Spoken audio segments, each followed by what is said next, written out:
rivoyat qilishlaricha odamzod dunyoga kelganda jumlai jonzotlarga umr tarqatilayotganda odamzodga 25 yil umr ajratilgan ekan. Mana Alloh kechirsin, agar mabodo shu rivoyatda so'zlarim noo'rin bo'lsa, shunda odamzodni chaqirib so'ragan ekanlar, 25 yil umr berdim, senga ma'qulmi desa, odamzod noligan ekan, 25 yil bu juda ham qisqa umr-ku deganida, hozir bir amallarimiz deb odamzod hayvonlarga murojaat qilib, eshak degan jonzotni oldilariga chaqirib, senga 40 yil umr berganman desa, eshak so'ragan ekan, mani vazifam nima? Sani vazifang odamzodni uyda xizmatini qilasan, og'ir yuklarni tashiysan, molxonada yotasan, yemak bersa yeysan, ichmakka bersa ichasan, uydagi halol luqma bo'lgan sigirlardan, ho'kizlardan, qo'ylardan ortib qolgan ovqatlarni oldinga tashlaysan, yeysan desa, eshak degan hayvon nola qilgan ekan, yo'q, bunaqa azobli umr menga kerak emas. Yarmini oling deganda 20 yil eshak degan hayvon umrini olib odamzodga qo'shib, yoshini 45 ga chiqazib qo'ygan ekanlar. Yana nolibdi, bu umr kam, dunyo go'zal, yashash undan go'zal deganlarida it degan hayvondan senga 40 yil umr berdim.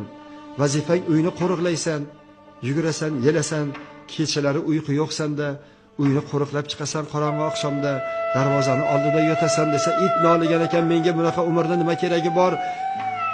Yarmini oling, roziman deganlarda it umridan yarmini olib odamzodga qo'shgan ekan. 65 bahor senga yetarlimi deganlarda odamzod yana noligan ekan, iloji bo'lsa yana qo'shing desalar, maymun degan maxluq ko'rib qolibdi. Senga 40 yil umr berdim.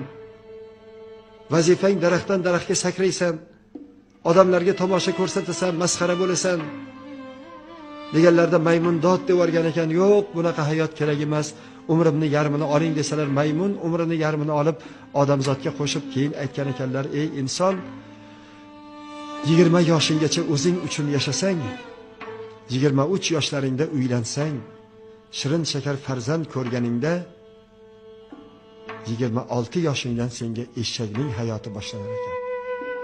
Qo'pol qilib aytganda eshakday yugurib, topgan tutganingni uyingga tashiysan, bolam chaqam deb yugurasan, ko'z ochib yumguncha 20 yil davring o'tib ketib qolar ekan. 45 ga kirganingda bolalaringni ham yoshi 20 ga, 18 ga kirib qolganda itga o'xshab bolalarimizga hururkanmiz, hoy bolam u yoqqa borma, hoy kech kelmagan, hoy bolam yaxshiga yondoshgin, yomondan begona bo'lgin deb farzandlarimizga itday hakkillab orqasidan qolaverarkanmiz.